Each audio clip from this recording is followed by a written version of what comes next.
Gold trusted gold buyers తాకట్టులో ఉన్న బంగారాన్ని విడిపించి ఈ రోజు ఉన్న మార్కెట్ ధరకే కొనబడును.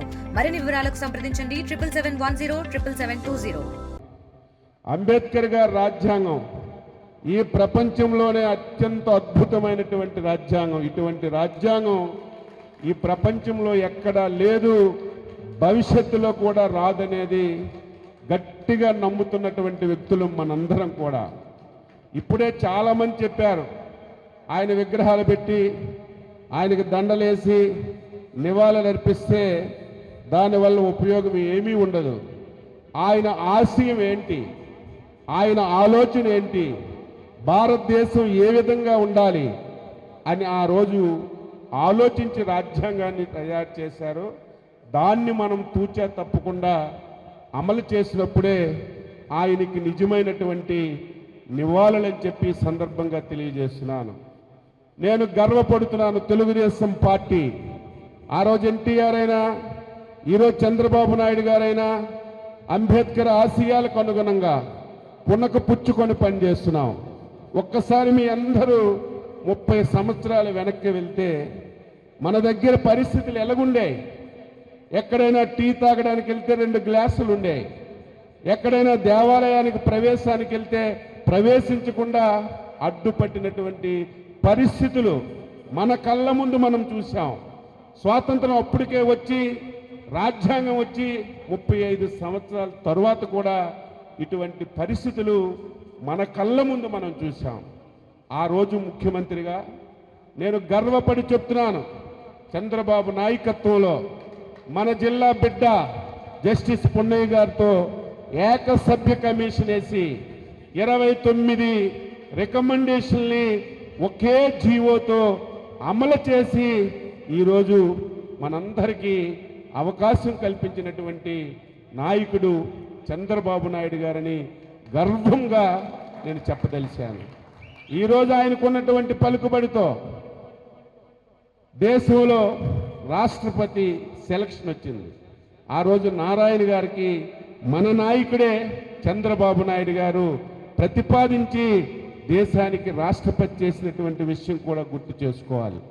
అత్యున్నతమైనటువంటి లోక్సభ స్పీకర్గా బాలయోగిని చేయడం కానీ, అదేవిధంగా ఆంధ్రప్రదేశ్ శాసనసభాపతిగా మన జిల్లా వాసి ప్రతిభా భారతి గారిని చేయడం కానీ, ఏదైతే కిరణ్ కుమార్ రెడ్డి గారు ఎస్సీ ఎస్టీ సప్లాన్ తెచ్చిన తర్వాత వచ్చిన ప్రభుత్వం ఆ రోజు చంద్రబాబు నాయుడు ప్రభుత్వం 2014-19లో ఆ రోజు వచ్చినటువంటి ఎస్సీ ఎస్టీ సప్లాన్ చట్టాన్ని తూచా తప్పకుండా అమలు చేసిన విషయాన్ని ఒక్కసారి మనందరం గుర్తుపెట్టుకోవాలి. ఏదైతే దళిత వర్గాల్లో పేదవాళ్ళు ఉన్నారో వారికి ఆర్థిక సహాయం అందించాలని ఎస్సీ కార్పొరేషన్ ద్వారా అనునీయంగా గణనీయంగా మనం రుణాలు ఇచ్చాం. గత 5 సంవత్సరాలు చూడండి, ఎస్సీ ఎస్టీ సప్లాన్ లేదు, ఎస్సీ కార్పొరేషన్కి తాళాలు వేసారు. ఇవన్నీ ఒక ఎత్తు, లేకపోయినా ఎవరికైనా మనం చెయ్యి చాచి బతకొచ్చు. కానీ గత 5 సంవత్సరాల్లో ఎస్సీ ఎస్టీల మీద జరిగిన దాడులు స్వాతంత్ర భారతదేశంలో ఎప్పుడు కూడా జరగలేదని నేను చెప్పదలిచాను. డాక్టర్ గారు మాస్క్ అడిగితే చంపేశారు, ఫలానా దగ్గర మద్యం నాసిరకం అమ్ముతున్నారంటే చంపేశారు, ఫలానా దగ్గర ఫలానా నాయకుడు ఇసుకని దారిదోపిడి చేసి తీసుకెళ్ళిపోతున్నాడు అడ్డుకట్టండి అంటే చంపేశారు. కొన్ని దగ్గరలో పోలీస్ స్టేషన్కే తీసుకొచ్చి గుండు గీసి అవమానం చేశారు. ఇటువంటి సంఘటనలు గత 5 సంవత్సరాలు మన కళ్ళ ముందు మనం చూసాం. అది చాలా తప్పు. అంబేద్కర్ గారు 2 విషయాలు చాలా గట్టిగా చెప్పారు. ఒకటి సమసమానత్వం, 2 స్వేచ్ఛ. అందరం మనుషులుగా పుట్టేటప్పుడు ఒకరికొక స్వేచ్ఛ, ఇంకొకరికొక స్వేచ్ఛ ఉండడానికి వీల్లేదు. అందరం ఈ దేశంలో పుట్టేటప్పుడు సమానత్వం ఉండాలి. కొంతమంది పెద్దవాళ్ళు పెద్దవాళ్ళకే తయారవుతారు, పేదవాళ్ళు పేదవాళ్ళకే ఉండిపోతున్నారు. దీని గురించి ఇన్ని సంవత్సరాలైనా ఆలోచన చేయాలి. ఒక ఆలోచన చేస్తే ఈరోజు కాకపోయినా రేపైనా ఎల్లుండైనా అమలు జరుగుతుందని నేను నమ్మినటువంటి వ్యక్తిని. అందులో భాగంగానే ఈ ప్రభుత్వం ఫీ4 విధానాన్ని ప్రవేశపెట్టింది. నేను చాలా గర్వపడుతున్నాను. ఎవరైనా డబ్బులున్న వాళ్ళు ఒక 10 కుటుంబాలను తీసుకొని అణగారిన వర్గాల్ని దత్తత తీసుకొని ఆర్థికంగా వారికి సహాయపడితే, చదువులో సహాయపడితే, ఉపాధిలో సహాయపడితే అంతకంటే ఆనందం ఇంకొకటి ఉండదని మన నాయకుడు గ్రహించి ఒక మంచి ప్రయత్నాన్ని ప్రారంభించారు. చాలామందికి ఇది జరుగుతుందా ఆలోచన ఉంది, జరుగుతుందో లేదని చేతులు కట్టుకుంటే జరగదు. అది అమలు చేయడానికి కార్యదోపం దాల్చాలి, ప్రయత్నం చేయాలని ఈ సందర్భంగా తెలియజేస్తూ, తప్పనిసరిగా మనందరం తన పర మత భేదం లేకుండా కలిసికట్టుగా పనిచేద్దాం. ఎవరికి ఎక్కడ అవకాశం ఉంటే, ఏ రకంగా న్యాయం చేయాలని ఆలోచన ఉంటే ఆ రకంగా ముందుకి తీసుకెళ్దామని ఈ సందర్భంగా తెలియజేస్తూ, చాలా ఆనందంగా ఉంది. ఇంకా మీకు ఎక్కడ ఏ ఇబ్బంది వచ్చినా, ఏ సమస్య వచ్చినా మాతో చెప్పండి. ఎక్కడైనా సరే తెలిసి తెలియక చిన్న చిన్న ఇబ్బందులు జరుగుతాయి, జరగవని నేను ఎప్పుడు చెప్పలేను. అంతా మన చేతిలో ఉండదు, అందరూ మన కంట్రోల్లో ఉండరు, అందరూ ఒక మనసున్న వాళ్ళు ఉండరు.